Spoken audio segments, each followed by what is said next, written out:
આ festival branding વળી શું છે? બ્રાન્ડ કથા બાય હારિતૃષિ પુરોહિત। ભારત તહેવારોનો દેશ છે। દરેક મહિને એકાદ તહેવાર આવતો જ હોય છે। કોઈ પ્રાદેશિક મહત્વ ધરાવે છે તો કોઈ સ્તરે વ્યાપ્ત હોય છે। ક્યારેક એક જ તિથિએ 2-3 ઉત્સવ હોય। ગુજરાતમાં મકર સંક્રાંતિ પણ તામિલનાડુમાં પોંગલ, આસામમાં માઘ બિહુ એક જ દિવસે ઉજવવામાં આવે છે। આજે આપણે વાત કરીએ ફેસ્ટિવલનો બ્રાન્ડિંગ અને સેલ્સ વધારવામાં ઉપયોગની। ફેસ્ટિવલ સિઝન કેમ? દરેક કંપની બારેમાસ સેલ્સ વધારવાની કોશિશ તો કરતી જ હોય છે, તે માટે બ્રાન્ડિંગ પણ કરતા જ હોય છે। સતત સેલ્સ વધારવાની દોડધામમાં એક મહત્વનો પહેલું છે। રિટેલમાં માલ પથરાયેલો જ છે, ભાવ પણ સ્થિર જ છે, તો માંગ કેમ નથી વધતી? ગ્રાહકોનો ઉત્સાહ ક્યારે વધુ હોય છે તે વિચારો।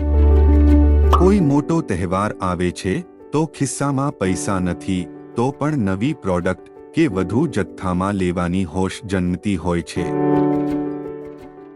નવા કપડાં, નવો મોબાઈલ કે ઘર ઉપયોગની ઘરઘંટી કે રોજબરોજમાં વપરાતા ચા, તેલ કે મસાલાની ખરીદી પણ તહેવારને વધુ સારી રીતે ઉજવવાની તૈયારી રૂપે જોવામાં આવે છે।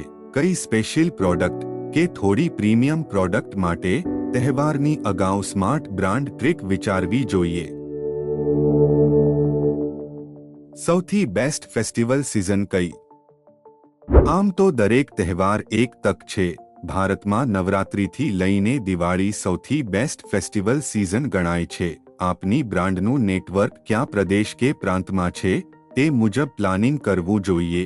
જેમ કે સૌરાષ્ટ્રમાં જન્માષ્ટમીથી દિવાળીની સિઝન મળે, રાજસ્થાનમાં ધૂળેટી રંગે ચંગે મનાવવામાં આવે છે।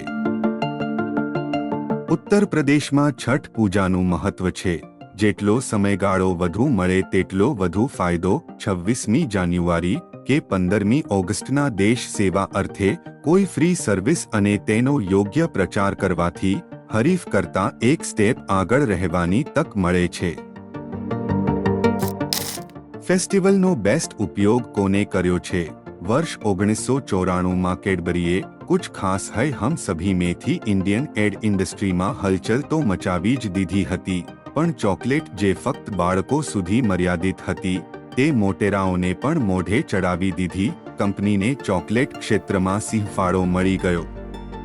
એ પછી 2000ની આસપાસ અમિતાભ બચ્ચનને લઈને કુછ મીઠા હો જાયે કેમ્પેઇનથી નવી સ્ટ્રેટેજી અજમાવી। રક્ષાબંધનમાં મીઠાઈની બદલે સેલિબ્રેશન પેક અત્યારે સામાન્ય થઈ ગયું છે।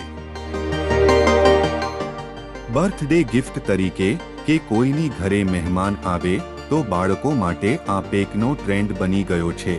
તહેવારમાં લોકલ મીઠાઈની મોટી માર્કેટને ખાઈ જવાની અને કોઈ ખાસ ડિસ્કાઉન્ટ આપ્યા વગર ઇમોશનલ ટચમાં અવનવા ક્રિએટિવ પ્રયોગ કરીને હરીફને હંફાવી દીધા છે। ગ્લોબલ માર્કેટમાં પણ ક્રિસમસમાં ઘરે જવાની કે પરિવાર દૂર છે તો પણ તેમને મળવાની હોંશ દેખાડતી સ્પેશિયલ એડ બને છે। ન્યૂ યર વિશ કરતા ગીત કે ફક્ત મ્યુઝિકથી કોઈ વિપરીત ઘટના દેખાડતી એડ, અને છેલ્લે ફક્ત 3થી 4 સેકન્ડના સમય માટે બ્રાન્ડનું આપીને ગ્રાહકોને એ પરિવારજનની ફીલ અને સપોર્ટ આપતું બ્રાન્ડિંગ બહુ ઉપયોગી હોય છે। ફેસ્ટિવલ ઓફરથી શું ફેર પડે? સાડીઓના સેલથી કંઈ ફેર પડે? હા કે ના? જો તમારે વધુ ગ્રાહકો જોઈતા હોય તો આકર્ષક સેવા કે ઓફરથી વધુને વધુ ગ્રાહકો મેળવવાની સ્ટ્રેટેજી કરવી પડે। ફક્ત અમુક દિવસો સુધી જ સ્પેશિયલ મોડેલ મળે કે વિશેષ સર્વિસ આપીને ગ્રાહકો સુધી જઈ શકાય। રોનાલ્ડોના શૂઝ કે રોજર ફેડરરની કેપ કે વોચ ગિફ્ટમાં આપીને માટે જે તે સ્પોર્ટ્સ ઇવેન્ટને ધ્યાનમાં રાખીને એક ફેસ્ટિવલ કમ ઇવેન્ટ કેલેન્ડર બનાવવું જોઈએ। જેમ્સ બોન્ડની ફિલ્મમાં દેખાતી કારનું પ્રી લોન્ચ કે તે ફિલ્મના પ્રીમિયર કરીને નવા ગ્રાહકોને ઉત્સાહિત કરી શકાય। વધુ માહિતી માટે સાંભળતા રહો બ્રાન્ડ કથા બાય હારિતૃષિ પુરોહિત।